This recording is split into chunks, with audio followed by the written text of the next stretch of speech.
O, ayan guys, magsinigang tayo na bangus. Ang taba ng bangus guys. Thank you sa naghatag. O, ayan, radish, sibuyas, ayan, kamatis, saposidi, ayan yung tanglad. Yan yung sinigang mix. Ayan yung kangkong. O, yan lang guys ang sangkap. Simpleng sangkap lang kung ano lang meron sa rep.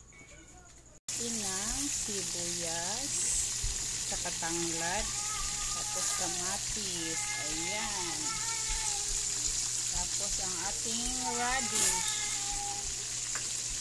ayan, lagay na natin ang ating isda na matataba, ayan, pili na yan siya guys,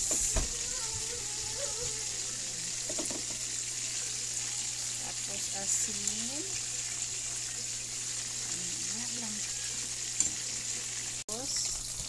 paminta, pwede na yan siya guys. Ayan ang masarap na ang ating sinigang. Ito pa yung gulay guys. Pwede na natin ilagay ang ating kangkong. Ayan, saka sili. Ayan, yung sili na mahaba. Sa amin is sili na espada. Saan natin ang apoy. Ayan, masarap to guys. Kasi mataba yung bangus.